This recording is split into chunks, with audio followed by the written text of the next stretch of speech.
yung ating aralin. Yan, the discipline of meditation. So, marami po sa atin, medyo hindi pa po tayo familiar about meditation, ano? So, magkaiba po yung prayer, magkaiba rin po yung meditation. Mayroon po pagkakaiba po ito, dalawa dito, kaya makinig po kayo para makita po natin yung halaga po ng disiplina pagdating sa meditasyon. Para lang sa ganun, alam din po natin kung paano po natin papalakasin yung ating espiritu. And one of the reason kung bakit po hindi lumalakas ang espiritu ng isang pananampalataya at nanlalagay pa, it is because of the discipline of meditation is absence to his life. So, pag-aralan po natin ito. Bago po lahat, basahin ko sa inyo sa aklat po ng 1 Timothy 4 verse 7 to 9. Ito po yung konteksto po natin na ginagamit po dito. Ang sabi po sa unang Timoteo, kabanata 4, talata 7 hanggang sa mga sumusunod, huwag mo pag-aksayhan ng panahon ang mga alaman na walang kabuluhan, sa halip magsanay sa kabanalan. May mapapakinabang sa pagsasanay ng katawan, ngunit higit ang pakinabang sa pagsasanay ng kabanalan, sapagkat may pangako hindi lamang sa buhay na ito, kundi maging sa buhay na walang nadarating. Totoo ang kasabihan ito at dapat paniwalaan. Diyos po magpala sa kanyang palalaki ng salita. Okay, pray po muna tayo. Ang maraming Diyos, salamat po Panginoon sa biyaya, Panginoon ng mga aral na ito, na patuloy po Panginoon ang pinapadaan sa amin upang tagayin po namin ang lakas, Panginoon na kaloob na aming patututunan, Panginoon sa iyong mga aral, O Lord. Salamat po Panginoon, patubayan po po kami sa pag-aaral, Lord, nawakan po ang aming labi at ang aming espiritu, Lord, upang hindi papasinbalingan ang mga bagay na ituturo mo, Panginoon, ay manggaling sa iyong mga labi po namin. Holy Spirit, pangunahan mo po kami, Panginoon, at higaan mo, Panginoon, na walang anumang aral, Panginoon, na hindi saklaw ng aral na nagmumula sa iyong banal na salita, O God. Maraming salamat po, Lord, balutin mo po kami ng iyong banal na dugo, Panginoon, upang hindi po kami masingitan ng anumang mga kasinwalingan ng kaaway, O God. Salamat po ng ilang Diyos sa iyong itong binabalikan lahat ng ito sa tanging pangalan po po lamang in Jesus' name. Amen. Amen. Let's go into the introduction para recap lamang po natin yung paumpisa po ng ating pag-aaral po. Okay.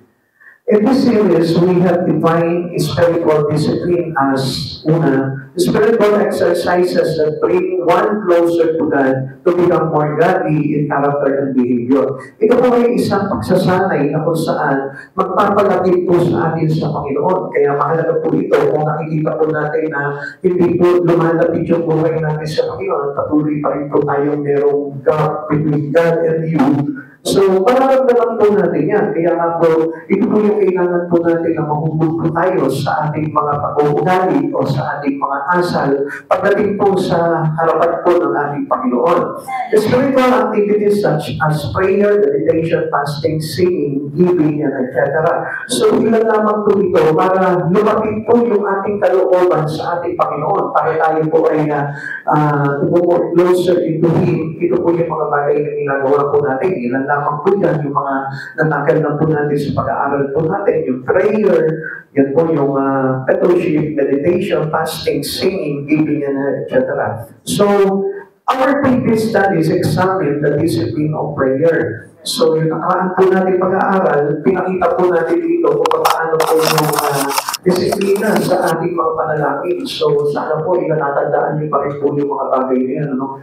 Pag tayo po ay nag-aaral po ng salita ng Diyos, always ask the Lord, the Holy Spirit, to give you an understanding para sa iyo hindi po mawala sa puso niyo yung mga bagay niya kasi mahalaga po yan.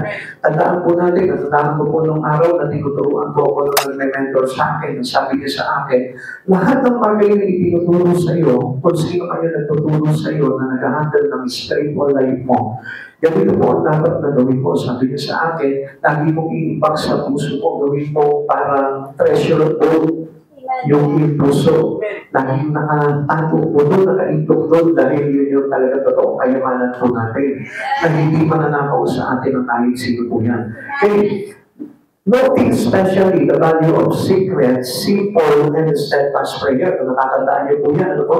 Yung halaga po ng tinatawag na secret prayer, simple prayer, and steadfast prayer, in which we praise God, make supplication for our need, intercede for others. Yan po yung mga nilalaman po ng prayer po natin. Napakahalaga, no? Kung saan tayo po yung nakakapagpuli sa Panginoon in our prayer, pag tayo nananalangin sa Panginoon, isang mahalaga pagpupuli po natin sa Panginoon yun. When we make supplication, nakakahiling po tayo sa Panginoon ng mga bagay na kailangan po natin. Kaya nga po, when asking God for something that we need in our life, in our daily lives, we need prayer. Napakahalaga ng prayer po.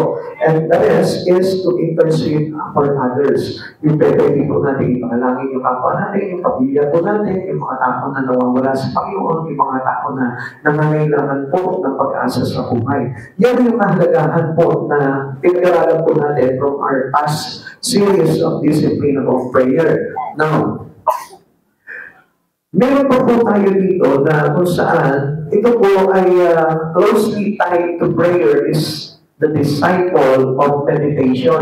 So, pag sinabi po ganito po yan, no, may mga bagay po na nakakabit po sa ating panalangin na hindi kailanman at pwede tanggalin. So, kasi kung minsan basta tayo po, directly tayo na nanalangin sa Panginoon eh. You know, this intimate form of our prayer. Yung parang hindi lumalangin, hindi nagkakaroon ng deepening yung panalangin po natin. Kaya ito po yung ikinakabit po natin sa ating panalangin. Ito po yung tinatawag na pagbukulay-kulay o paglinilay-nilay. So napakahalaga po yan. Hindi po tayo basta-basta pumapasok lamang sa pag-aaral, pumapasok lamang po sa simbahan, pumapasok lamang po into worship o into singing, na wala po tayong paglinilay. Kasi kung isang kalimitan na nalalaman po natin about meditation, is yung po parang basta pupunta ka lang sa quiet place, and then maglilay ka, pag-iisipan mo yung mga bagay na ganito, ganyan, about the words of God. Hindi lang po gano'n, kundi maging sa oras dito, meron po tayong dapat tinatawag na meditation.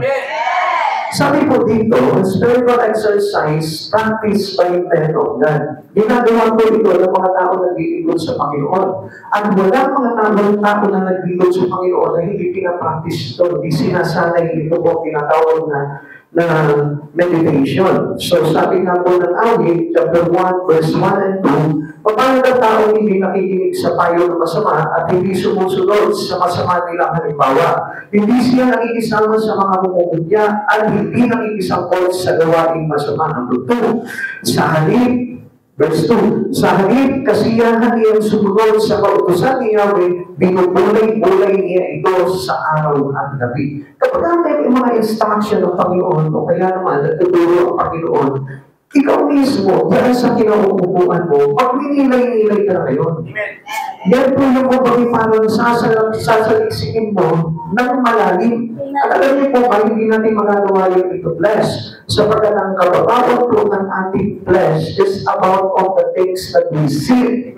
Pero pagdating sa meditation, it is very important, it's quite important because we go deeper into our spirit. Kaya nga, magkaiba po yun. Ang flesh, ito na yun eh. Yan yun. This is our realm. Nandito tayo sa physical realm. Kumbaga, ito na po yung flesh na tinatawag. Kaya madali na po maintindihan po yan. Pero, let's go more deeper. Then we have coming into, kapag pinag-usapan po natin dito, yung mga bagay na yun sa ating Panginoon, yung po yung tinatawag na meditation. Hindi lang basta tayo nakikinig, kundi spiritually we listen. Hindi po yan ginagamitan po ng tinatawag na physical ear o kundi spiritual ear. Kaya nga dapat mas yung tinatawag natin yung spiritual senses. Yung spiritual eye, yung spiritual ears, yung spiritual tongue, yung spiritual feelings po natin, kailangan po yun. Para sa ganun, hindi po tayo magkamali para makapasok po tayo into the Spirit of God. So, lagi natin tatandaan na we worship God in spirit and in truth. And not of the flesh. Diba? Tatandaan po ninyo. Even in our battle, diba? We are not battling into the flesh, but in the spirit. So, lagi po natin tatandaan yan. Kaya, napakahalaga ng tinatawag ng meditation. So, sabi dito, sa halip kasiyahan niyang sumunod sa kautusan ni Yahweh, binubulay-bulay niya ito sa araw at gabi. Para walang panahon, walang araw, walang gabi, na hindi niya po ito pinagninilayan. Lagi po nakatak sa isipan niya yun, hinuhugot niya sa puso niya yung mga bagay na yun. Like for example, nakapakilig ka ngayon, pag uwi mo ng bahay, iyong pagninilay-nilayan, lahat ng mga bagay na narinig mo sa oras na ito. At yun ang kumagay pagpapalalim at magpapalakas ng espiritu mo. Ano pa po yung sabi po dito? It is very not duty given to those who are Christian. Yan, ito po ay ating pagpulitan. So, kapani na po natin ito as a Christian, sabi nga po ng 1 Timothy chapter 4, verse 15, isagawa mo ang mga ito at pag-uulan mo ng panahon upang makita ng lahat ang iyong pagbabago. Tingnan mo po mga kapatid sa Panginoon. Kaya marami po mga Kristiyano, tingnan nyo, there is no changes happened to their life. Minsan, nagiging parang worse pa yung kanilang kalagayan eh. Alam niyo kung bakit? Kasi hindi nga sila nakakapasok into spirit. So, nandun lamang po sila sa flesh. Ang labanan sa espiritu. Ang kaaway natin is about the spirit. And principalities with the air. Lahat po ng nabubuno sa kadiliman, yun ang kalaban natin. Hindi po natin nakikita yan. Our enemy is unseen. So sa madaling salita, hindi tayo magtatagumpay talaga kapag nasa test lang tayo. Kaya God will teach us how to walk into the Spirit. At yan yung dapat nakatindihan po natin. Ngayon, paano natin magagawa yung mga bagay na yun? Mayroon mga bagay na kailangan po natin gawin at isa pa buhay, katulad na po na sinasabi po sa ating Panginoon sa akad po ng Galatia, na kung saan dapat tayong mamuhay sa Espiritu at huwag natin bibigyan ng pagdaan ang pamumuhay sa laman. So, with regards on our relations to God, kailangan matutunan po natin na mamuhay tayo sa Espiritu. For example, yung oras nito, halimbawa, may nararamdaman ka sa katawan mo, i-ignore mo yung bagay na yan. You put your life into the Spirit of God. Sabihin mo, inuutosan kita, katawan ko, laman ko, manahimik ka muna. Binibigyan ko muna ng daan ng aking espiritu para matutunan ko itong mga bagay dito. Kaya nakikita nyo, alam nyo kung pagkatayo ko natutunan natin itong mga bagay dito, yung pagpupulay-pulay ng salita ng Diyos. Matutunan natin how to control our flesh. Kung paano i-compress nito, susunod po yan sa inuutos ng espiritu po natin. So kaya nga ang sabi po dito, isagawa po ang mga ito ang pagtutunan ng panahon. Give enough time to study all these things para nang sa ganon, tayo po ay lumago. Kaya mga pansin po natin, marami mga Kristiyano, halos talagang nahihirapan po sila talaga mag-grow. Kasi nga po, yung pamamaraan para lumago, yun ang hindi nila alam. Basta kalim lang nila, basta ako mag-pray ako, basta ako mapapasa ako ng Biblia. Without meditation, hindi po natin talaga mapupuntahan yung pinakamalalim na ugnayan sa Panginoon. Kaya nga, this is common problem to many Christians. Why stay in stagnancy? Kaya nananatili lamang po sila, no? Kaya nga, mapapansin po natin, maraming mga Kristiyano, wala pa rin yung kagalaman po nila pagdating sa pagsamba sa Panginoon. Malungkot pa rin sila, makablay pa rin sila, parang may mga iniinda pa rin po sila sa katawan nila, na hindi po talaga magmamanifest yung kapangyarihan ng Diyos sa kanila because they only know about flesh. Kaya hindi nyo kasi ninyo mga kapatid sa Panginoon. Kapag halimbawa may naramdaman ka, dapat naman ang katawan mo yan. Amen? Iwan mo, pag pinalad ka, lipon mo, mainit na ako. Pati palad ko, mainit, pati gili-gili ko, lahat na lang pag-init. May laglag ako. Pero hindi mo tinitignan na may magagawa ang espiritu mo. Kaya nga, it is very important for us to know meditation. At yun po yung pag-aaralan po natin pabuti ko dito. Now, but some questions is may come to mind. Kung napasok po sa isipan po natin, mostly tayo po mga Kristiyano, yung mga baguhan pa lang, ano po ba yung mga mahalagang question po dito na dapat po natin itanong pagdating po dito sa pag-aaral na ito? What exactly is meditation? Ano po ba yung talagang eksakto kahulugan o masasabi po natin bagay na ito about meditation? Why should we take time to meditate? Pakipakailangan po natin ng oras, panahon, na pagkaanan po ito tinatawag na meditation. How should we meditate? At paano po ba tayo magninilay-nilay o magpupulay-pulay? At yan po yung papasukin po natin dito sa pag-aaral natin. Ngayon, tingnan po muna natin, ano po ba yung, mayroon po kasi mga meditation that is absolutely wrong. Hindi yung kailangan natin meditation. So, minsan, pag umiisip sa isa, may iniisip po tayo, pag halimbawa, pumasok sa isipan po natin meditation, the word meditation, pumapasok po sa atin yung yoga. Amen? That is not the true meditations that we need. It is unbiblical. Wala po sa Biblia po yun. Kaya kailangan hindi po tayo manoob po dito mga bagay dito. Alam niyo po ba, yung yoga is calling on to the spirit of Satan. Kaya tayo madadaya doon. Mamaya, nagkakayo ka doon. Diba? Di mo na makukuryente ka ba? Makukuryente ka ni Satan pag ginawa niyo. Pero pag gumagawa sa inyo na, pag ginagawa niyo na, lalo na at the dark, naku, sasapinan talaga kayo. Kaya hindi niyo napapansin, makikita niyo, kontrolado na kayo ni Satan pag ginawa niyo yung bagay. Okay, what is the meditations in the Bible? Ano po ba itong hindi dapat na pag-meditasyon po natin? That practice by many Eastern religion.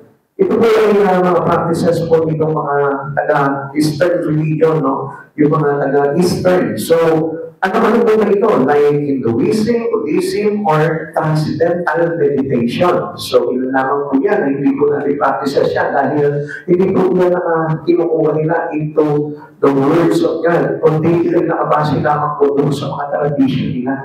Kaya nga kung mapapansin po natin, kapag sila po yung nag-meditate, nakakatakot, parang kikilabutan ka, dahil iba't ibang spirito po yung tinatawag po nila dito. It's not the spirit of the real God. Kaya nga, where the order is to experience truth, peace, or being usually inexpressible. So, kaya nga, minsan, hindi na po natin alam kung yung ginagawa nila, hindi natin alam, baka nagpo-process na sila o kung ano yung bagay nila. Kaya, huwag po natin practice ito mga bagay na ito dahil hindi po ito yung talagang totoong meditasyon. Now, let's go into, meron pa po pala. Okay, sabi po dito, that practice by Christian mistake. So, pag sinabi Christian mistake, nakakamaha, pero wala naman talagang nakapaloob na biblical proof dito sa mga ginagawa nila. Like po dito sa itutulog po sa atin dito, it is about the scripture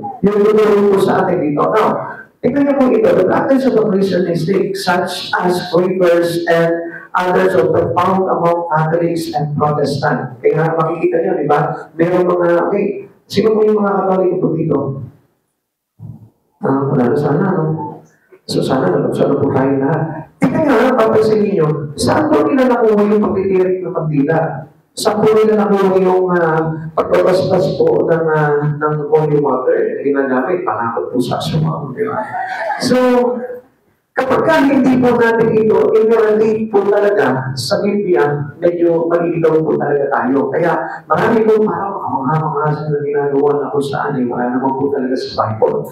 Baka mamaya, it is only dictated to them by the spiritual one. So, who meditate to experience God or to receive some revelations from God? Kapag akala nga po nila na talagang sa Lord po nagagaling po yung bagay nyo. Both Eastern and Christian mystical meditation usually seek to empty the mind so as to find or receive truth within. So, it is subjective form of meditation para sa kanila. Ano po?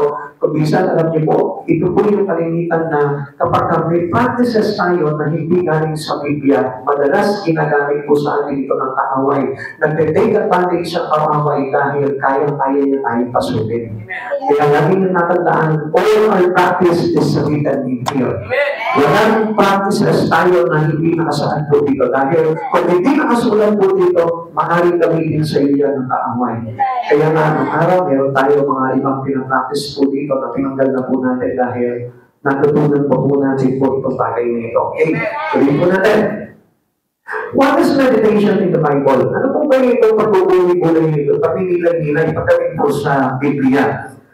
Ang ibig sabihin po nito is to contemplate on truth and reality already revealed. It is objective form of meditation. So, isang anyong layunin ng pagninilay na kung saan tinuturo ko sa atin yung talagang katotohanan na nakasulat po talaga sa Biblia. So, which means it is about the reality of the Lord.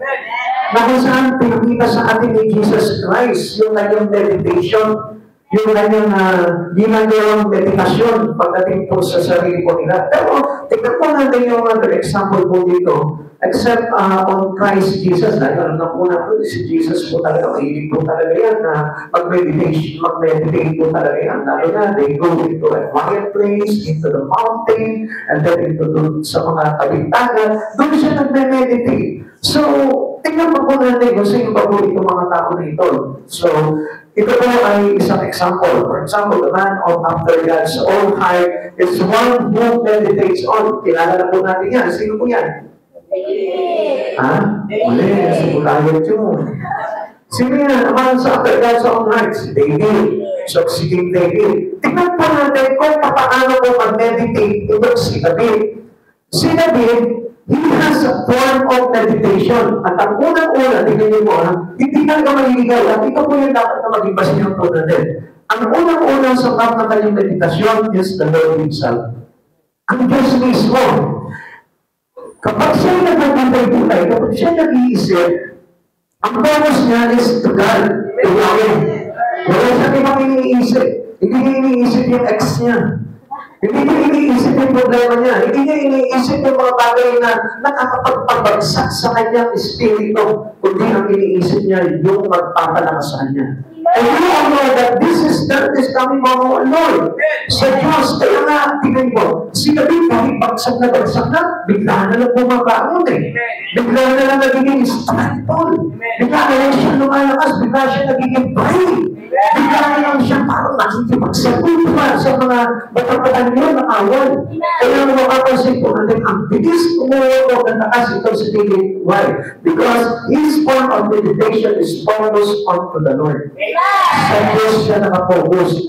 Hindi ba yung nag-iisip ka ngayon? May problema ka, pag-ilay-ilay ka ngayon. Pero ang iniisip mo, sino yung tao pwede kong lapitan? Sino kayo pwede kong utangan? Nandun yung takbo ng isipan ko na, sino kayo makakatulong sa akin? Nagkakaroon ko pa ng tulong. Amen? Sa kamalang, alam po natin that Jesus Christ is our present help.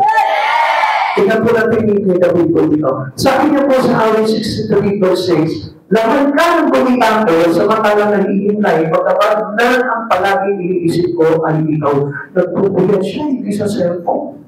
Nagpupuyat siya, hindi sa panonood ng mga novela.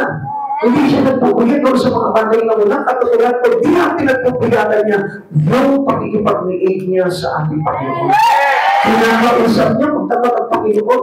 Hindi pati mapuyat si David dahil hindi ito magkakos sa kanya ng karamdaman, kundi magkakos ito sa kanya ng kalakasan. Ay alam niya that God is His strength. Na itong Diyos ang kanyang kalakasan. Kaya nga po nakakabawi agad si David. Kaya mahalaga po yung meditation po sa atin. Kaya lang, dapat yung form of meditation po natin ay tama na nakaangkol sa ating dito kay King David. Na kung saan, unang-unang form of meditation niya is the Lord Himself. Ikalawa, kanina po kaya, this wonderful word. Doon po sa mga nakakaganda na ginawa, tahan-tahan ang ginawa po ng ating Panginoon sa kanyang buhay. So, alam natin, kahit sa atin po, kung talagang pag-ninilayan lang natin, halo-halo natin ang buhay natin. Minsan, nawawalan tayo ng gana sa Panginoon, pero alam niyo kung bakit tayo nawawalan ng gana sa Panginoon? Kasi nakakalimutan natin yung napakagandang bagay na ginawa sa atin ng Diyos. Hindi lang pa natin pinag-ninilayan yun. Tayo na pagsak ka, nabibigil Diyos, na inahod ka, noong tayo na makulo yung isipan mo, na gusto mo na magpamatay, pero ang Diyos inalalayan ka. Alam niyo, hindi po natin nakikita yung kagandahan ng ginawa ng Lord ngayon. Bakit? Kasi nga, lack of meditation. And sometimes, hindi na po natin ginagawa talaga na nag-pray sa Panginoon, tinatawag ang Panginoon, at patuloy natin revive sa isipan po natin yung kadakilaan at kabutihan ng pagliligtas sa Panginoon sa buhay po natin. Now, this wonderful word, sabi po dito ng awit 77 verse 12, sa lahat ng ginawa mo, ako'y magugulay-gulay ako sa iba ko ang isipan. Grabe, alam niyo po ba yung words dito na tiwa ko at isipan, ibig sabihin ko, hindi lamang po ito yung surface ng kanyang isip. This is not only the surface of his mind, nandun niya sa kailaliman ng kanyang isipan, na kung saan, kung bagay yung pintig ng kanyang utak, nandun nakapasok doon, yung mga ginawa ni Yahweh, kaya hindi niya lubos itong nakakalimutan. Na unlike sa katulad po natin, isa nakakalimutan po natin, kaya tinatapat tayo sa mga bagay sa Panginoon, kasi nakalimutan natin na ito pa rin Diyos na umango sa akin sa impyerno. Ito pa rin Diyos na nagpigtas sa akin. Ito pa rin Diyos na nag-iingat ang buhay ko, ng mga anak ko, ng pamilya ko, na lahat sa akin. Na hindi ko napapansin, kahit na hindi ko napapatayan yung mga anak ko, iniingatan niya, inililigtas niya, hindi niya pinapahamak, na kahit na hindi na sila nag-church, hindi sila kumikilala sa Panginoon, hindi sila nagpagbibigay ng paraan, pero nandun pa rin ang pag-iingat ang Lord. Tapos great works and wonderful works of that today. Kasi na, di ba, parang naiinis ka sa Lord, minsan parang naiinis ka na, bakit ganito ako, Lord? Parang hindi ko na matake yung sarili ko, parang pinagbayaan mo na ako. Naiinis tayo, pero ang hindi mo alam, pati mo ka pa rin, dahil inaayos ka pa rin ng Panginoon. Dahil sa kabila po ng mga bagay ngayon, na minsan parang unfair na tayo sa Panginoon, hindi natin nakikita na ang Diyos, nandiyan pa rin, kinukumpuni ka pa rin, inaayos ka pa rin. Ay, na medyo may kakonti-konti kakulitan ka, na kung saan tigas-tigas ng ulo mo, pero still, ang Diyos hindi nyo napapasin, pinagpagyagaan tayo. Hindi tayo diniginawa ng Lord. It is one of the works of His hand. Hindi ko ba natin napapasin, napakaganda ng mga ginagawa sa iyo ng Panginoon. And supposed to be, ang tigas ng ulo natin ito. Dapat mo, sige, pahala ng Diyos. Kasi namin sa Diyos, pahala ka sa buhay ka. Tigas ang ulo mo, pahala ka na. O, yan, sige. Ganun tayo Kung yung sa atin ninyo, kasi ninyo, dami natin mga bagay na ginagawang palpak. Pagdating sa harapan ng Panginoon, lahat sablay yung ating mga ginagawa. At still, tingnan nyo, accepted pa rin tayo sa Lord. Hindi ko pa rin binibitawan ng Lord. Ayun nga lang tingnan mo pinag-aaralan natin yung meditation, pero iba yung meditation dyan. Diba? Pero still, nakita nyo pa lang initatan ka ng Panginoon? Hindi. Instead, tinikindatan ka pa ng Panginoon. Dahil ilang ang Diyos palagi sa iyo. Amen? So, kapag sa situation of your hands, hindi na natin nakikita yun. Kasi gusto nyo kasi tumatag yung words ng Lord sa buhay mo. Bigla ka na lang, ito na yung bahay mo. Napamasyon na Nung mga nagpapakupulong, bakit niyo? Magsimba lang ako, ang laki na. Ganun yung gusto natin wonderful words. Hindi naman talaga papahintulot ng Lord yan. Kasi yan ay walang kinalaman sa Espiritu. At ang gusto ng Lord talaga, tayo po talaga ma-enhance tayo sa Espiritu para na sa ganun makapasok tayo sa kaharian ng Diyos. Hindi ba po natin, ano ba yung forms of meditation po dito si David?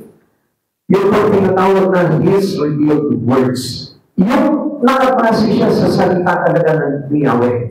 Sa salita talaga ng Diyos. Sabi po ng awit 119 verse 15, ako'y laging mag-aaral sa lahat ng tugtungin mo. Sabi niya, I will always studying the kingdom of you. Sabi niya gano'n dito, ng aking maunawaan, pagkugulay-gulayan ko. Grabe, no? Para doon sa gano'n, hindi niya mag-miss out yung aral na tinuturo sa kanya. Ang gagawin niya, they go into meditating God's word. Hahayang-hayin niya. Kumbaga, para iniisa-isip niya, tinatanggal niya yung bawat letra niya, naghahando na, gano'n siya, basta. Hindi niya para ba lang, nagpasaya na lang, sa mga buhay, sa lahat, siya katunan, ganun magbasa. Kaya wala nang-iintindihan. Walang meditating the word, ang tamang paghahanukay ng salita ng Diyos ay talagang titig ko ang mga lalaki sa lahat ng dakoy manalangin, may malinis na kaloob.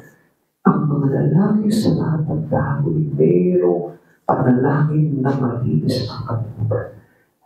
Sinasaliksik niyo, hindi niya dinaanan lang yun na parang dinaanan ng bagyo. At pagdating sa last chapter na binasa niya, nakalimutan lahat, ako wala siya nabasa. Ganun ang pagbabasa ni David. At binubunay-bunay niya talaga itong mga aral na ito. At hindi lang isang base yan. Halimbawa, yung isang chapter 1, baka 5 beses siya basahin yun, o inaabot pa siya ng magdamag doon para pagkinaya yun. Gawin yung pagpapalalim ng Espiritu. Gawin yung pag-aaral po talaga, doing or using the word of meditation. Kaya dapat gano'n na maging sistema po natin sa pagbabasa. Hindi pag sinabi sa Pastor, magbasa ka ng Bible. Babasahin mo, totoo, kasabihin ito, ang mga nais na maging tagapangasiwa sa iglesia ay naghahanap ng mabuting gawain. Wala na eh, kasi pinasok na mabilis eh. Kaya himay yun. Totoo ang kasabihan ito. Ano yung sinasabi dito? Ang nagnanais na maging tagapangasiwa ng iglesia. Yung mga tagapangasiwa ng iglesia, o nga pala, ako isa ako doon sa nangangasiwa ng iglesia, ay naghahangad ng mabuting gawain. Ganito pa na ito sinasabi ng Lord. Pag tayo pa rin tagapangasiwa, kailangan naghahangad tayo ng mabuting gawain. So, ganun po hinihipay ni David yung words. At kung minsan na, inahamon mo na eh. Paano sinasabi niya? Totoo kasabihan ito. Ang nagnanais na maging tagapangasiwa ng iglesia ay naghahanap ng mabuting gawain. This is you. Kaya nabuhay ng awit eh. Kaya nabuhay ng awit. Kasi yung panalangin ni David, nakabase sa scripture at inaawit niya ng may patutuloy sa puso niya. Kaya humaling na lumalig itong si David na ito. Kaya tinawag siyang a man after God's own heart. Nakapasok siya sa puso niya. Alam mo, hindi tayo makakapasok sa puso niya. Kung doon lamang tayo magbasa ng Biblia, dinaanan mo lang siya na parang ang kumakalipas na usa doon sa disyerto. Hindi po ganun, ano po? Kaya matutunan po natin how to meditate the words of God, how to meditate in the spirit or form of a right form of meditation. In the words of Paul, we are to meditate on things. Ano po ba yung sinasabi naman ni Pablo dito? Kaya, ang ibang klase naman ito si Pablo. Si Pablo naman, ang tinuturo naman po natin sa atin dito, na kung paano magnilay-nilay o pag-isipan itong mga bagay dito. Sabi niya po dito, things that are true, noble, just, pure, lovely, and good report. Things that are of any virtue and are praiseworthy. Kailangan daw, sabi ni Pablo, pag tayo po nag-meditate, ang laman ng utak natin, malinis. Ang laman ng isipan natin, yung mga bagay na true, noble, just, pure, lovely, and good report. Things that are of any virtue and are praiseworthy. Now, ito po yung pinagninilayan niya. Habang siya po ay sumasamba sa Panginoon, sabi ng ganito, hindi kailangan pasukan ng isipan po natin ng mga karumihan. Kailangan, kung meron ka man nagawang mga bagay na hindi nakalulugod sa Panginoon, we take this out of our mind. Papalitan po natin yan ng mga salita na nagmumula sa ating Panginoon. Kaya nga ito, darahin mo natin sa pag-aaral po natin, yan dapat ang kinakarga po natin sa isipan natin. The words of God, yung mga aral ng Panginoon, para na sa doon, mahugasan yung ating maruming isipan. Ang mga palitan ng kalinisan ng pag-iisip na kung saan pwede kumonect sa Espiritu ng Diyos. Alam niyo, kaya maraming mga Kristyano hindi talaga makakonect sa Espiritu ng Diyos, hindi makaunawa. It is because napakadumi ng isip. Halimbawa ngayon, yung isipan mo, ano ba yung iniisip mo yun? Ano ba yung iniisip mo? Ganito, inaaral niyo sa atin ay makapagbibigay sa atin ang kalahasang Israel, di ba? Okay, that's good. Pero paano? Hindi ko magtutuloy. Hindi ko naniniwala dyan. So, tawag pala, nagkakaroon na po tayo ng batik sa isipan po natin. Yung mga kami na yan, hindi naman yung tinutulungan doon eh. Sino nagsabi niyo sa inyan? So, lahat ng mga i-impact sa inyo na marunin, hindi ni Jesus yan. Kaya nga tayo nagsisimba, kaya tayo nakikinig at nag-aaral ng salita ng Diyos, just to put the words into our mind. And from whom? From Christ Jesus. Sa ating Panginoon. Kaya nga tingnan natin, ito pang isipan natin ay kailangan natin malinis po yan. Hindi po nilalaman po yan. Lalo na pagka ikaw na-judge ka, dapat isipin po muna yung mga problema mo. Kasi kung naisip mo yung mga problema ko, sasabihin mo, wala ng pag-asa. Pero ang sinasabi ng Biblia, buhay ng pag-asa. May pag-asa. May ng pag-asa. Because we have Christ Jesus. Sabi ko ng Philippians chapter 4 verse 8, bilang pagtatapos mga kapatid, lagi ninyo isa-isip ang mga bagay na karapat-dapat, kapuli-puli, mga bagay na totoo, marangal, matuwid, malinis, kaibig-ibig, at kagalang-galang. Ito yung number 1 na kailangan natin. Pag pumapasok ka sa isang problema, dapat hugasan mo yung isipan mo dito mga bagay. Kapag pumapasok ka sa pagsagta, dapat hugasan mo yung kaisipan mo puro ito ng mga bagay dito. Kapag ikaw nagninilay-nilay ka, dapat ito yung bagay na pinapasok mo sa isipan mo para na sa gano'n, hindi kang mansalisihan ng kaaway sa isipan mo. Kasi pag nauna yung masama, wala na. It is not work already. Nakahit na ba? Basta ka ng Bible, mag-pray ko, wala na lahat. Kasi nauna kayo masama eh. Kaya nga, kailangan po tayo, maging responsible tayo sa ating pag-iisip. Kaya nga, as a Christian, dapat kapag review ka sa Panginoon, magkikipag-usap ka sa Diyos, dapat make sure na wala na yung mga marunong dito. Wala na yung marunong iniisip mo sa kapwa mo, wala na yung marunong iniisip mo, wala na yung mga problema, wala na yung mga kapalisaan mo sa buhay nito. Kundi ito ng mga bagay dito na sinasabi sa ating Panginoon. Okay, now, sabi dito, why Christians should meditate? Bakit naman po kailangan po natin mga Kristiyano na magnilay-nilay? Alam niyo kung bakit? Ito po yung sinasabi ko po sa inyo. Kung bakit po marami mga Kristiyano nanghihina, pinanghihinaan, at tumiyan po na naaagaw po sila ng kalignan? Dahil po dito, wala po tayo yung tinatawag na pagpasok po talaga sa Espiritu. At yung pagpasok niyo sa Espiritu ay kailangan po talaga ng meditasyon. Now, sabi ko dito, a source of joy and strength. Kung bakit po kailangan po natin mag-meditate, dahil ito yung pinanggagalingan. Pinaghuhugutan natin ng gala. Pinaghuhugutan natin ng lakas. Kaya tingnan mo, tingnan mo yung tabi mo yun. Parang hinang-hina. Parang akala mo sakal sa kalisita. Hindi. Kaya, alam mo yung baka sinasakal ka ni Satan? Di ba yun? Di ba? Hindi ka naman galaw. Hindi ka naman banal. Pero tingnan mo, kung halimbawa, normal lang na parang wala nakahawak sa iyo, wala nakagapo sa iyo. Di ba parang pari-pari ang lalalayan ko lang eh. Minsan na, parang nagkampaki na nga lang. Sabi ko sa iyo eh. Relax na, relax eh. Huwag ba na kayo tumifingin, may nagkampaki ka dito? Wala naman eh. Okay, di ba? Kaya nga, kapag ako tayo nagninilay tayo, especially the words of God, the word of truth, yun yung maglalagay po sa atin, nagre-relieve ng kahinaan natin.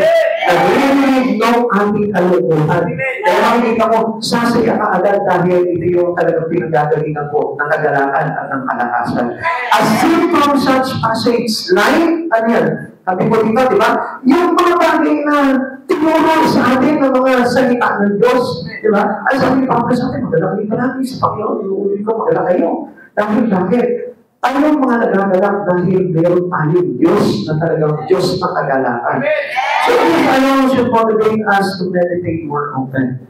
Kapag alam mo yung salita ng Diyos, diyan tayo masigit na lumalalim sa pagninilay. Kaya nga ang sabi po ng Joshua na huwag natin kayong pasahin ang aklat na yun, dililiin natin araw-gabi. Diba? Upang magawa natin ang mga nagsato doon. Sa gayon, tayo ay giginhawa at magtatagumpay. So, yun yung po yung joy and strength of our Christian.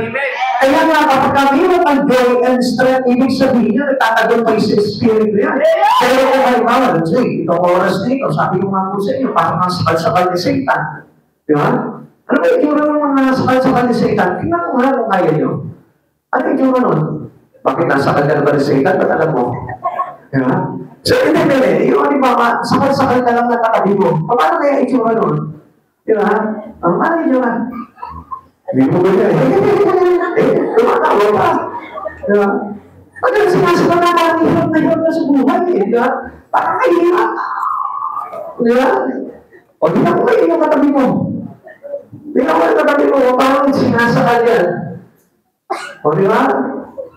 Ganyan po yung talagang kailangan po natin na tayo po talaga kailangan Nag-meditate tayo ng word. Kasi if you don't have any words in your heart and empty your mind, I tell you, magiging unrepeat ka lang talaga ng salita. Kaya nga napakahalaga po talaga na pinagbubulayan natin at minimeditate po natin yung words of God. Amen? Mga tulad ng mga nakikita natin sa salita ng Diyos. Halimbawa, nababasa po tayo, di ba? Marami tayong mga nababasa dyan. O, nababasa tayo. Pero hindi natin hindi natin makikita yung mga bagay nyo. Hindi tayo nababasa ng words of God. Amen? Kaya nga, ang sabihin po natin magbasa ng words of God dahil yun ang ipapasok sa isipan po natin habang nag-meditate ka. Amen?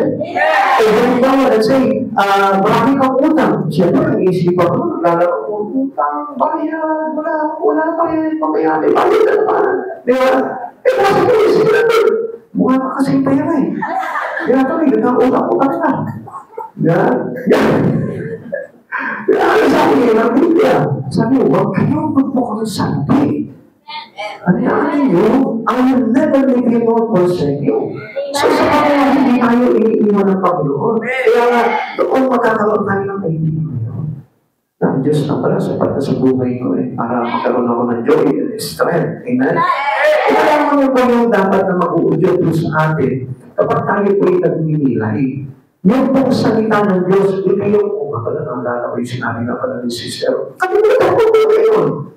Ang intindihin mo, yung sinasabi siya ng Lord. That was meditation. Pag meditation, and you're focused on your fellow Christian, magiging ka. Kasi ang kailangan po natin talaga, kailangan yung galing sa Lord, katulad ng kay David. Kanina, di ba, ang yung focus report ng meditation ni David, una-una, to the Lord Himself, di ba? Sa Panginoon po mismo. Hindi mo siya naghahanap siya tao na, sino yung mga kapagpalakas mo sa akin? Sino yung mga gawin na balik ng Espiritu? Ay, ako, Pastor, papalit mo nga ako. Pero talaga nga, Pastor, ikaw ako, hindi ko nalagdabay. So, paano ba namin yun? Bigla lang ako, ganyan eh. Katagal lang may sakit, may problema. Pastor, pakipalit nga sila dito. Ay, hindi ko lang matanong ba? Papay, ikaw ba nagdalay ka?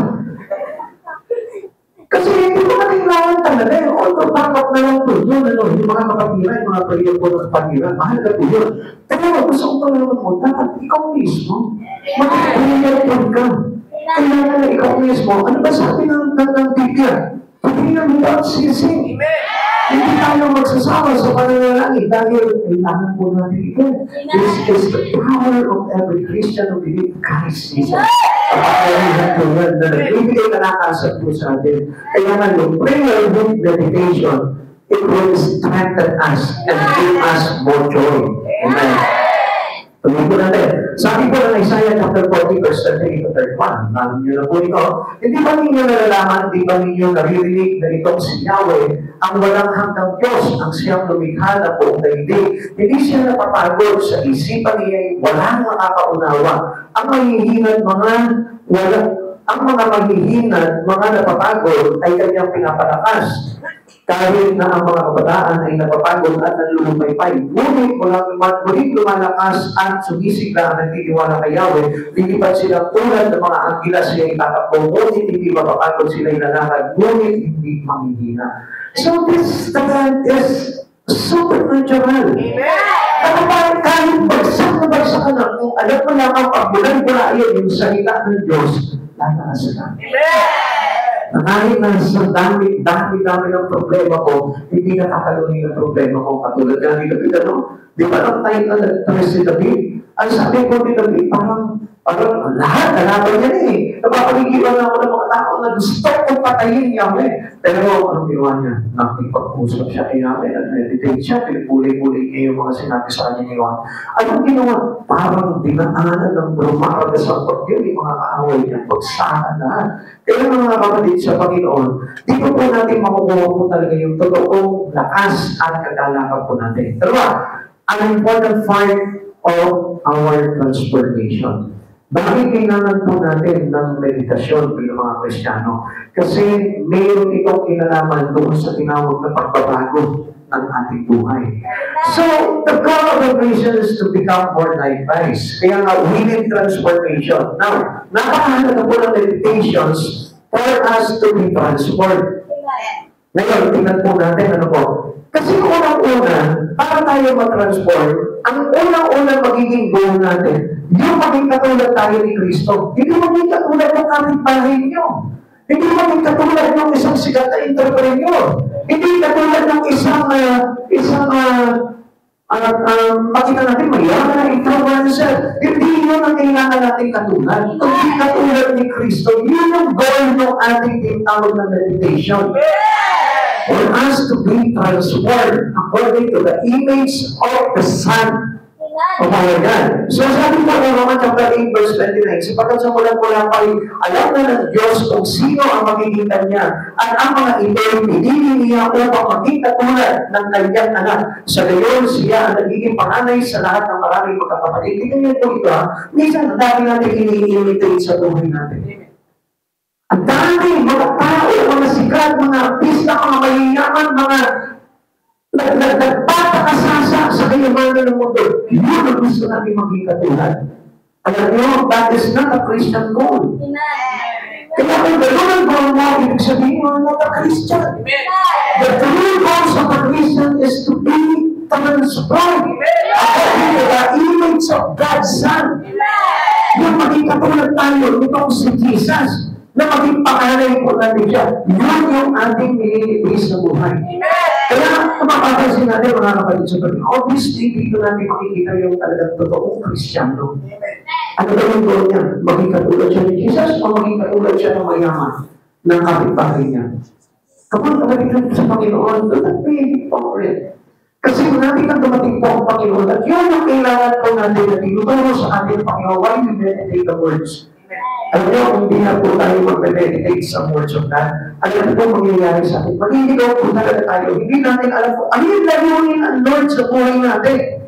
And the purpose of God is for us to be saved. At hindi tayo maliligtas kung hindi pababago ang buhay natin.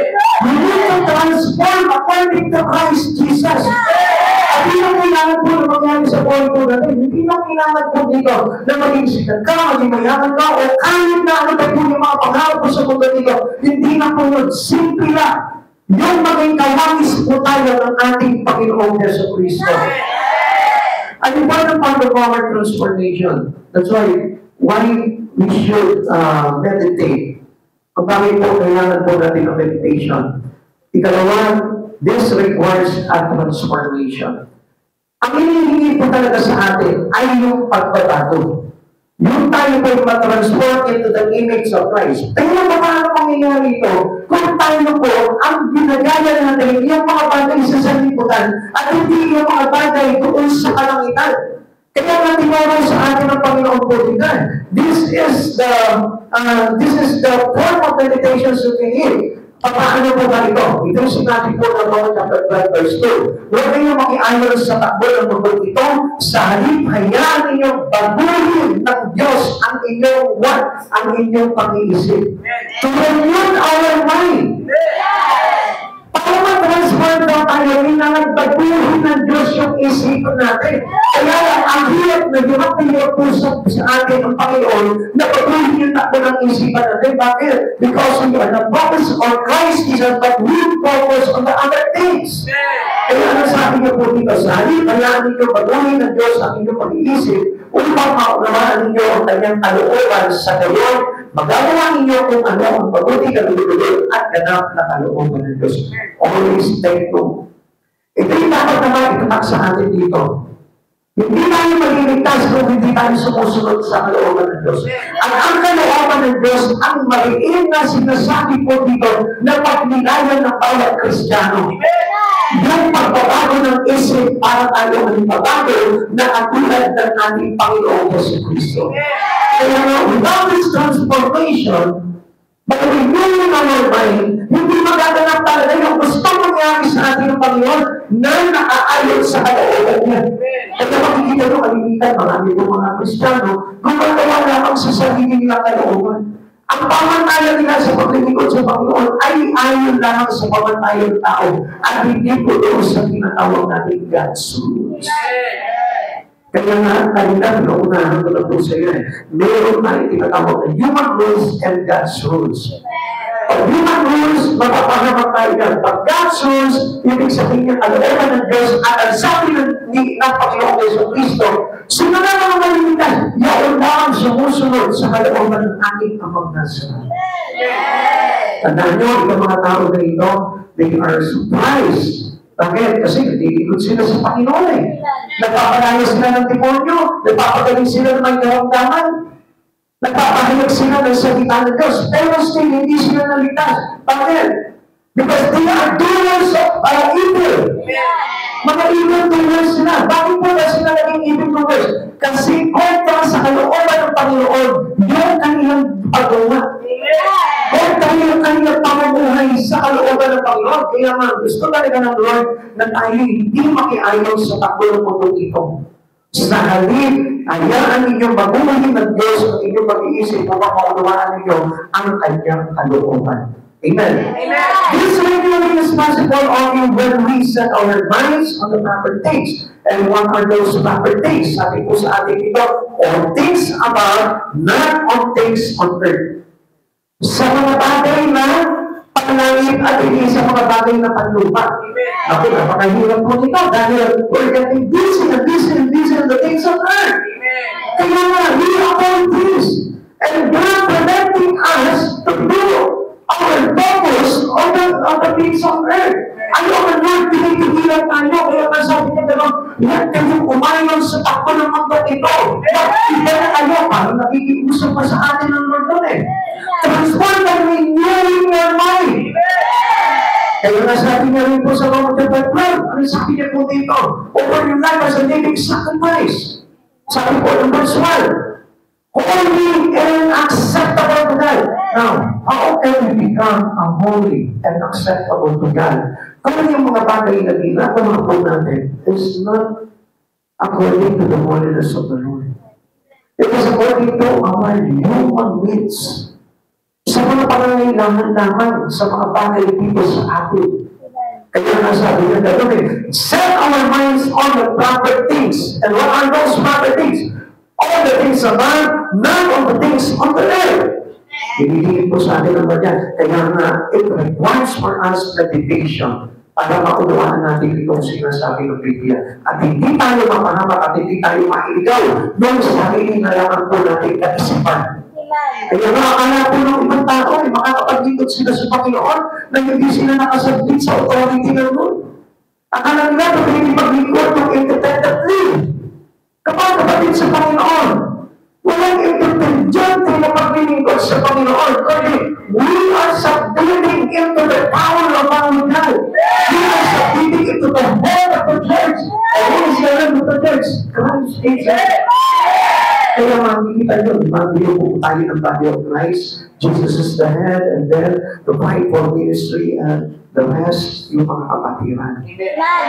Kaya yun po yung dapat natin makita po sa mga bagay nito. Kung bakit pinupokos ng Lord yung ating isipan sa mga bagay na panangin. Sabi po na mula sa chapter 3, verse 1 and 2. Yan ang binuhay kayo ulit kasama ni Kristo. Ituon ninyo ang inyong pag-iisip sa mga bagay na nasa langit na kinaroroonan ng Kristo na nakaupo sa kanan ng Diyos. Ang mga bagay na pagtangit, ang isa-isip ninyo, hindi ang mga bagay na paglupa. So, sinabi sa atin yung Father. Sapagkat by His own experience upon reaching Christ Jesus in His life, nakita niya na hindi na mahalaga yung mga bagay dito sa mundo. Once na tayo binuhay na ni Kristo, tayo ay dapat namubuhay na sa mga bagay na panlangit. Amen? At yun po yung makakategorize po natin ang isang Kristiyano talaga binuhay ni Kristo. Namumuhay na siya at ang purpose niya is the things on the above. Ganun na po yun. Kaya mga kapatid sa Panginoon, sikapin po natin by our form of meditation, kailangan sikapin po natin ang pag-isipan na yung laman ng ating isip yung mga bagay na panlangit. When our minds are set on the things above, we will be successful in completing that transformation in reaching putting off the old man and putting on the new man. Kaya hindi po tayo mailagay sa bago pamumuhay. Kasi nga po, ang isipan mo natin, after na tayo buhayin ng Panginoon, nandun pa rin po tayo sa dating pagkatao natin. Hindi na babago yung bagay nyo. Dapat, we are changed. As we are in Christ Jesus, we are now a new creation to Him. Bago na po tayo. Hindi na ikaw yung dating lapastangan, hindi na ikaw yung dating pastos, hindi na ikaw yung dating walang kapitapitagan pagdating sa Panginoon, kundi ikaw na yung bago. Na kaysa puno na ng pagpapaharal sa Panginoon, puno ng pagdalang sa Panginoon, yun na yung nakikita po sa atin. Amen? Transformation turns our life from old to new in Christ Jesus. Makikita mo na si Kristo doon sa buhay niya. Makikita mo, kahit na yung pag-chismis, hindi niya na po ginagawa yan. Bakit? Kasi bago na siya eh. Makikita mo, pag lumapit ka yan, mag-umiral ka, hindi, chismis to, makikita mo nga, ay, also, ganda yung kanila pinag-uusapan. Makikita mo, ang laki na talaga ng pagpapagawa. And thus, many fall because they meditate on the wrong things. Kaya po sila nalalaglag, kaya marami po mga Kristiyano nalalaglag because ang kanilang pinagningilayan, ang pinag-ugulay-gulayan nila palagi, takbo ng isipan po nila palagi ay hindi yung mga bagay na may kaugnayan kay Kristo. Makinig mo kayo mga kapatid sa Panginoon. Ito po yung mahalaga dahil papalagay na po talaga ang pagdating ng Panginoon at kailangan po na tayo po yung nagninilay-nilay na po sa mga bagay na magaganap tungkol sa pagparito ulit ng Panginoon. Sabi po dito, they mind the things on the flesh which lead to death and enmity with God. So, ito po yung parang laman ng kanilang isipan about flesh, mga laman, mga bagay na makasanlibutan. Kaya ito yung naglalagay po sa kanila into death and enmity, kamatayan at sa buot ng Diyos. Mga kapatid sa Panginoon, huwag po natin peruin ito. Kasi after all, na tayo po'y naligtas ng Panginoon, pag wala pa rin po tayo simpatya na mag-focus into the things about sa mga bagay kay Hesus Kristo, ang kauluhian po natin kamatayan at tugon ng Diyos. Ibang bagay yung hindi, parang atindi, mga bagay na maglalagay po sa atin, ang ginagawa na po natin yung mga bagay na makakapagdating po sa atin, sa kalapitan po ng ating Panginoon. Yun ang po yung dapat na pinapractice na po natin, sinasanay po natin about meditation. Pinag-iisipan natin yan, Lord, how can we go closer and closer to you, Lord? How can we have an intimacy to you, Lord? How can we have a good relations to you, Lord? Paano ba ako magiging pagpapana sa iyo? Paano ba ako magiging pagpapana sa ministry ko? Paano ba ako magiging pagpapana sa church ko? Romans chapter 8, verse 5 to 8. Ang mga namumuhay ayon sa hilig na naman ay walang pinapahalagahan kundi ang mga bagay na ukol sa naman. Yung mga laging usapan nila, pagpapayaman, usapan nila, yung mga bagay na makasanlibutan.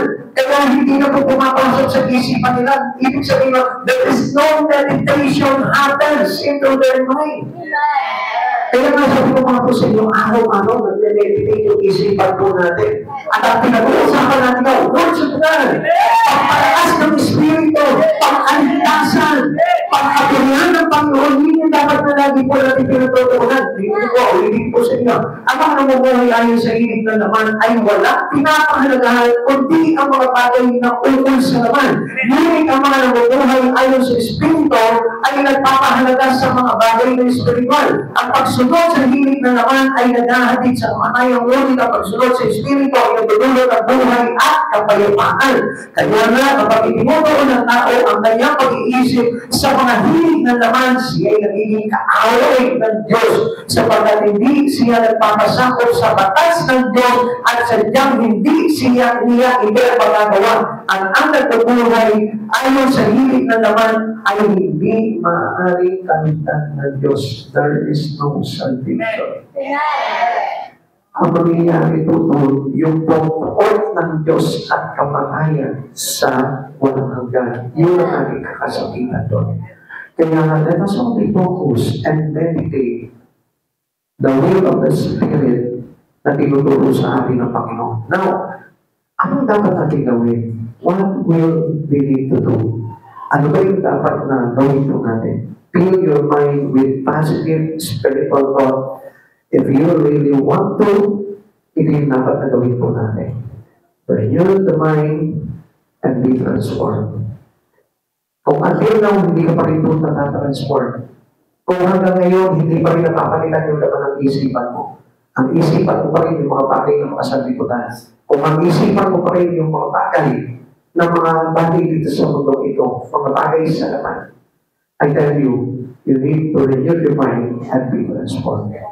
Kailangan natin talaga ng pagbabago ng isip upang tayo po ay mabago. How to meditate? Paano ba talaga mag-meditate? Paano ang isang Kristiyanong meditasyon upang bubunay-bunay? First is to find a quiet time and place. Tignan mo, piliin mo yung oras na tahimik, yung lugar na tahimik. For David, it was in bed during the night watches. Sabi niyo, sinasamantala niya yung kanyang pagtulog. Hindi siya natutulog, kundi nagpupuyat siya. Pinagminilayan niya ang araw-gabi yung mga aral ang itutulong ni Yahweh. Awit 119:148, hindi ako makatulog pagdamag na laging gising at ang aking binubulay-bulay ay ang kalimutan.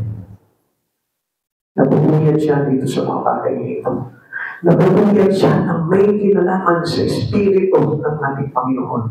Hindi siya nabubuyat sa mga bagay na walang katuturan. Hindi siya nabubuyat sa mga bagay na walang makalaman. Hindi siya nabubuyat sa mga nonsense thing. Hindi siya nabubuyat doon lamang sa pagbabasa ng kung ano-ano mga bagay na hindi naman makapagpapalakas ng kanyang Espiritu. Kundi pinagbubulayan niya, pinagbubuyatan niya yung mga bagay tungkol kay Yahweh. Upang masunod niya yung kalooban ng Diyos sa buhay niya. How to meditate? Number 2, contemplate something of value. Yung mahalagang bagay ang dapat na pinag-inilayan po natin. Ilinalagay natin sa isipan po natin yung mga bagay na tunay na mahalaga, mga bagay na mga langit at mga Diyos. Yun po yung kailangan na pag-isipan po natin. Hindi ba yun? Bukas, kailangan mo na ganito pera, kailangan mo bukas na ganito, kailangan mo na ganito. Ang pinag-iisipan ng lagi naman ang isipan mo, yung mga bagay sa araw-araw na pangangailangan na naman mo. Pero nakakalimutan yung mga bagay na kailangan ng Espiritu para tayo makarating po sa buhay na walang hanggan.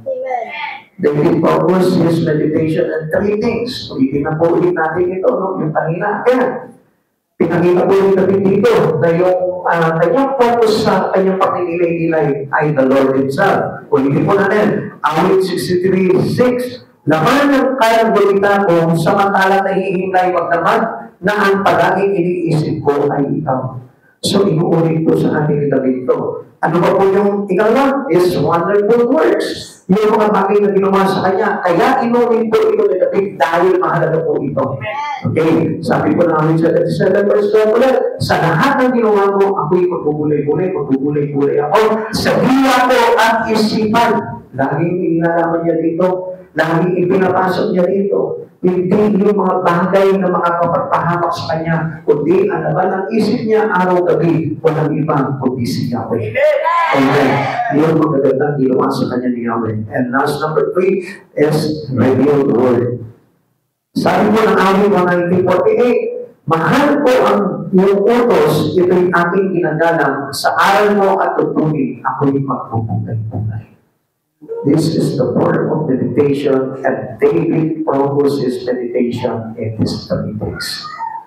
Kapag tayo po mismo, pinagsanayan po natin ito, pinractice po natin itong bagay nito, makikita po natin na talagang lalago at magiging matatag po yung ating mga bagay na ginagawa. Now, number 3, let the Bible be your primary focus. Dito po tayo naman nakafocus. Yung salita ng Diyos. Because yung salita ng Diyos ay Diyos. Kasi kapag focus tayo sa ibang mga bagay, hindi tayo mapopokus sa Diyos. Dahil, sige, in some spot, mapopokusan mo ang Lord, pero biglang papabaling yan sa ibang bagay. Pero while reading and focus into the Bible, by meditating the words of God, ipapasok ka talaga dito tungkol sa kalooban ng Panginoon. Na kapag pinabasa mo itong araw-gabi, makikita mo, hindi mo namamalayan nandun ka na sa kalooban ng ating Panginoon. Read it completely every day. Sabi po dito, basahin po natin dito ng pinagninilayan, tinatanak sa isipan, yung salita ng Diyos. Sabi po ng 119 verse 15, ako'y naging mag-aaral sa salita ng tugtong ito ng aking maunawaan pagpupulay-pulayan ko. Para maunawaan niya ito mga bagay na ito. I-meditate niya lahat ng bagay na inaaral sa kanya. Amen. How to meditate? Let the Bible primary focus, read it with prayer in your mind. Ano ba ibig sabihin ito? Ang ibig sabihin ito, hindi lang basta nagbabasa ka, kundi parang isang malaking panalangin o makapangyarihang panalangin na rin ang pagbabasa. If you don't know how to pray, just read your Bible, meditate the Bible, tara po ng Panginoon. Dahil ang pagbasa ng Biblia ay makikipag-usap sa ating Panginoon. 119 verse 18, buksan mo ang paningin ko pagkat nananabik masdan kabutihang idudulot sa akin ng iyong. Tandaan nyo, kung gusto mo na maayos ang buhay mo, read this, meditate day and night. At makikita mo, magtatagumpay ka at giginawa. Ayaw na lahat ay magsitayon sa presensya ng Panginoon.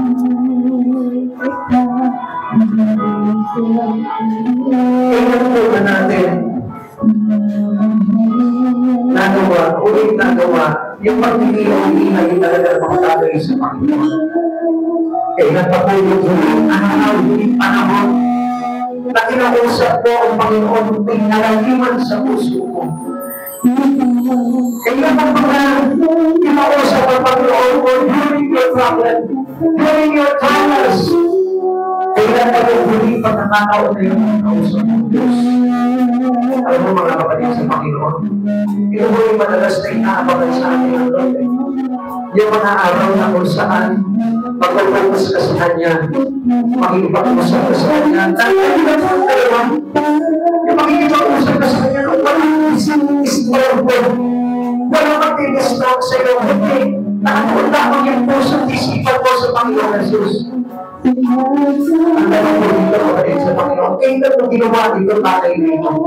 Kung natatandaan mo ba, bakit hindi mo alalahanin yung pagkakataon na kung saan lumihos sa buhay mo ang Panginoon kung bakit natin ito ba ngayon? Hindi mo ba natatandaan na dati yung manakal ka sa kasalanan? Na dati yung nagustuhan, hindi mo nakikilala ang Panginoon sa buhay mo. Dahil yung pinaganda ng presensya ng Panginoon sa pamamagitan ng mga tao. Pinag-approach ka ng mga bagay ito para makanapin ka sa Panginoon.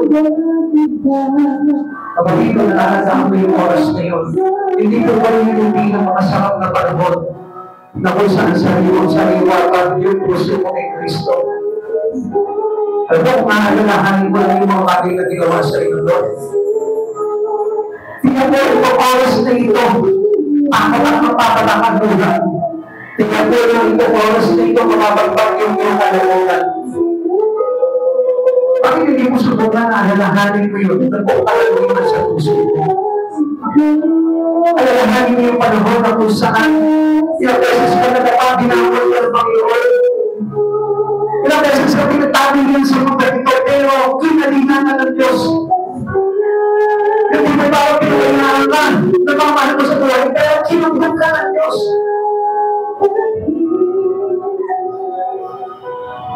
Tingnan pa yung panahon ngayon. Tingnan pa yung panahon na kung saan parang nakaramdaman niya yung puso mo. Nakaramdaman ng Panginoon sa Kristo na talagang iinit-init ang puso mo. Mahal na mahal mo ang Panginoon sa buhay mo. Kaya yung panahon ngayon. Anos kung minsan na pinagpapalitan natin ang Panginoon sa ibang bagay. Anos kung minsan na parang sinasabi natin sa Lord, Lord, I need to pursue these things on me. Pero alam nyo, hindi mo lang alam kung paano mapipigilan at inaawat ng Panginoon doon dahil ayaw ka niya mapahamak. Dahil gusto tayo ng Lord. As we receive Christ Jesus in our life, yung pag-focus na yung ating isipan, doon sa lugar na kung saan hinihintay tayo ng Panginoon. Na may kagalakan, na may kasiyahan at kasapatan sa buhay na ito. na hindi na kailangan yung kayamanan ng mundo. At masasabi mo, Lord, sapat na ako dito. Habang iniisip mo, yung maparating na buhay sa piling ng Panginoon, Lord, sapat na ako dito, Lord. Kahit na wala ako sa oras dito, Panginoon, sapat na sa akin ito na alalahanin, Lord, na mayroon na akong praise dyan sa lugar na yan. Na mayroon na akong bahagi, matitiran, tahanan sa buhay na walang hanggan, Lord, sa piling mo. Alam mo yung alalahanin mo lang yung mga bagay na yun. Masasabi mo sa sarili mo, mayroon na akong kasapatan sapagkat mayroon ng napakagandang naghihintay sa akin sa buhay na walang hanggan. Kapatid, kaya nga ako hindi tayo nagkakaroon ng contentment. Dahil at ikaw, hindi natin alam yung kadakilaan ng Lord na ginawa niya sa atin. Dahil hindi natin nakikita yung kalaga na ginagawa ni Jesus sa buhay natin para sa kaligtasan natin. Kung alam nyo naman kung gaano tayo masama, kung alam nyo naman kung gaano tayo pumangga sa kalooban ng Lord, masasabi mo ba rin, grabe pala ang pag-ibig ng Diyos sa buhay ko. Hindi niya ako pinababayaan, hindi niya ako binibigyan. Mahal niya pa rin ako, pinaglalaanan niya pa rin ako, nandun sa kanyang kalangitan. Kapatid, dalawang kahalaga ang buhay natin kay Jesus Cristo. Alalahanin mo lamang itong panahon na ito. Alalahanin mo lamang yung mga nagdaang panahon sa iyo. Hindi ka na pinabayaan, hindi ka na iniwanan. Siya yung nagalaga sa iyo yung time na ikaw ang nahihirapan, may nawagdaman, walang kumakaluga, walang kumakalinga, walang kumapulong. Pero nandiyan palagi ang Diyos, itinapamon ka palagi. Alalahanin mo yung panahon na yun. Alalahanin ko yung panahon na managod ka, depress ka, na halos papalipalip ka sa problema mo, pero anong ginawa ng Diyos? Pinagulang ka ng grabing kapayapaan at kagalakan sa puso, tulong ng pag-ibig ni Jesus Cristo. Alalahanin mo, noong halos mawasak na yung buhay mo, mawasak na yung pamilya mo, mawasak na yung kabuhayan mo, pero hiningahan pa rin ang Lord dahil pinapahalagahan ka niya. Kung nakikita ko po yun sa mga oras na ito, kapatid sa Panginoon, salamat sa Panginoon dahil nandiyan ka siya sa puso. Salamat sa Panginoon dahil hindi ka pa rin niya iniidaman.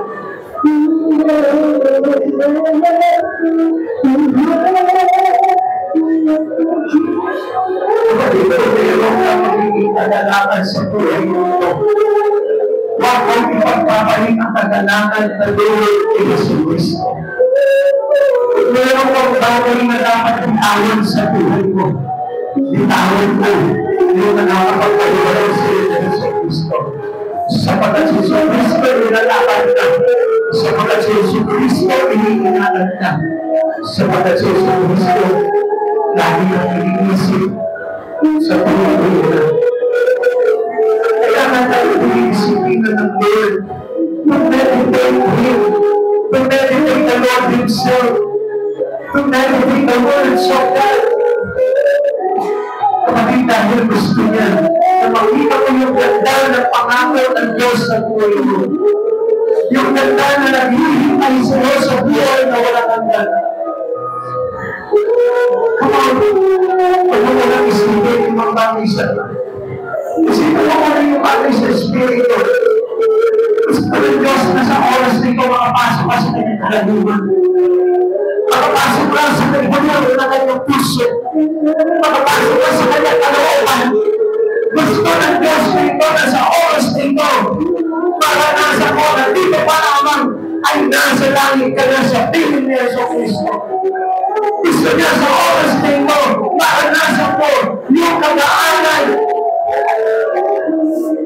ang kanyang pagtulungan sa iyong Espiritu.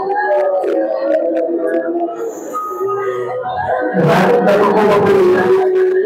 Nararamdaman ko ba ng Panginoon? Nararamdaman ko ba sa puso ko na tinitipagkita ng Jesus Cristo? Siya pa kayo naman ang puso mo. Siya pa kayo naman ang isip mo. Siya ba kayo pag-ibig mo? Siya ba kayo masasabi mo sa gulay mo? Mahal mo na naman. Mahal na mahal mo sa Panginoon. Ikaw yung nais mo. Ikaw yung buhay mo. Ikaw yung pag-asa ko. Ikaw yung buhay na walang hanggan. Masasabi mo naman sa oras mo ito, Lord. Hindi ako mabubuhay na wala ka. Hindi ako mabubuhay na wala ka. Walang pagsabang. Masasabi mo naman sa Panginoon. Ikaw ang una sa lahat. Ang buhay, ang pangako, ang pag-asa. Ikaw lamang, Panginoong Jesus.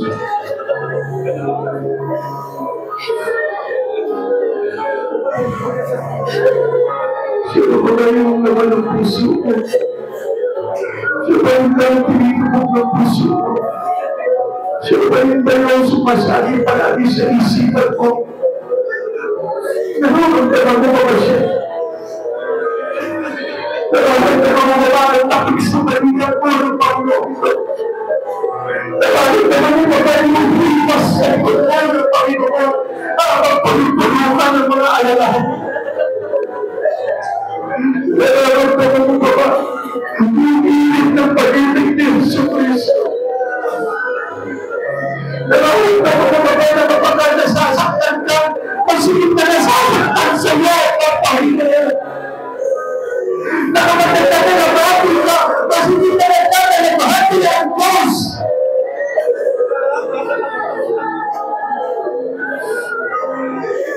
Alam mo na kung gaano ka sinasamahan ni Kristo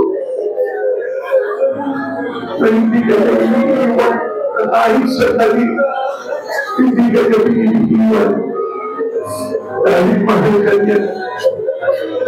Dahil mahal ka niya, hindi ka na iniiwan sa kabila ng iyong mga mabilis na pinagdaanan. Siya pa rin yung magiging nadaanan at magbibigay sa iyo ng kapahingahan. It's a God, a full of promise for the children. Pasalamatan mo ang Diyos na ito sa oras na ito. Pasalamatan mo si Yesu Cristo na labis-labis na nagmahal sa ating lahat. Salamat sa iyo, Panginoon. Salamat sa kagandahang kalooban mo. Salamat sa malinis ng puso, Panginoon. Lagi mong ipinag-arama sa amin, O God. Maraming salamat sa iyo, Panginoon. Salamat sa biyaya mo. Salamat dahil sa kapangyarihan mo, Panginoon. At pag-ibig mo, Panginoon Jesus, naligtas kami ng mga kasalanan. Salamat, Panginoon, sa paglilinis mo sa amin, sa lahat ng aming karumihan. At sa oras nito, Lord, makitanghal ka sa aming buhay ngayon at magpapilangay. Awitan natin ang Panginoon. Let us worship God.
Sa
Thank you,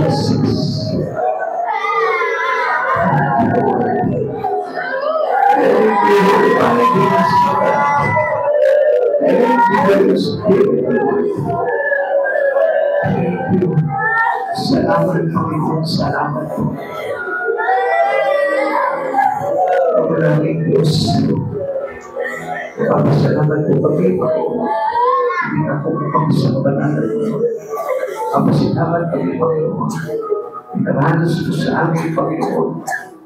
Napakaganda sa Espiritu mo, Lord. Thank you, Lord. Thank you, Lord. Hindi kami makakalimutan ang mga bagay nito, Lord. Habang kami nag-uwihan ko na sapagkat kung Diyos noong ngayon at pagpakailanman. Panginoon, maraming salamat po, God. Pinagmamangkuhin namin, Panginoon. Kami po, Panginoon, ang gawin mo sa iyong paglalaharapan, Lord. Salamat sa iyong mga salita. Salamat sa iyong mga pagtuturo, God. Salamat sa pagkanalan mo, sa Espiritu mo, Lord. Ibig kami pinagalakas nito, God. Salamat po, Panginoon, sa bawat isang, God. Lord, ikaw po, Panginoon, ang araw nito, Lord. Araw na dakilang pagsasama at pagtitipon para sa paligta, Panginoon. Maraming salamat po, Lord. And we pray to you, Lord Jesus, to strengthen us, O Lord. Continue strengthening us, O Lord. Patuloy na lumakas kami, Panginoon, sa Espiritu mo, God. Continue reviving us, O Lord. Restore everything that destroyed to us by the enemy, O God. Panginoon, muli po, Lord. Patuloy mo, Panginoon, ang maka ng pagbuhay namin, O God. At patuloy mo po itong pagpalain sa Espiritu, Panginoon. At sa kaunawaan sa mga bagay, Panginoon, patungkol sa iyo, Lord. Panginoon, patuloy po namin hinihiling sa iyo, Lord, sa iyong pagpabalik, O God. Lord, huwag po kami kakalimutan, O God. Lagi po kami alalahanin, O God. Lord, sa iyong pagpabalik, Lord.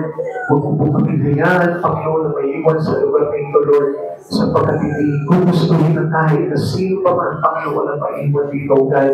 Panginoon Jesus, isama mo po kami sa iyong pupuntahan, sa iyong panuroonan, O God, sa buhay na walang hanggan, Panginoon Jesus.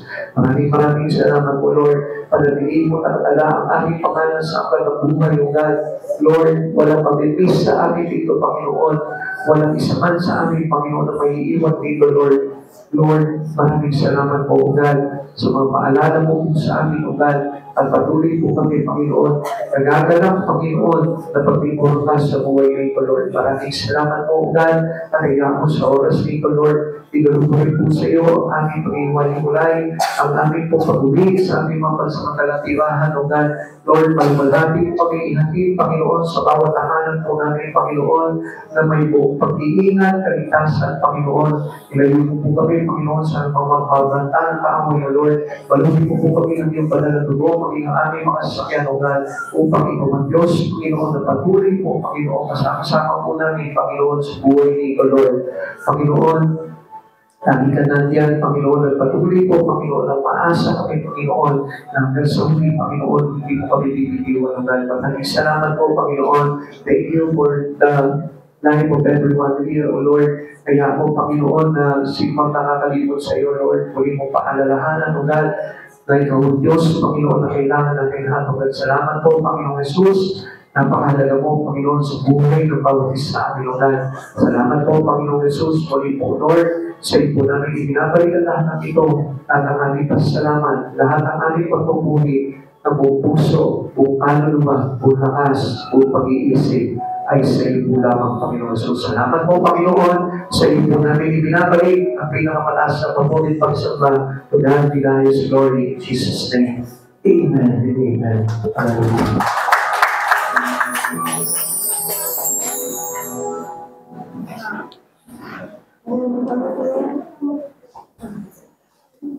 Thank you.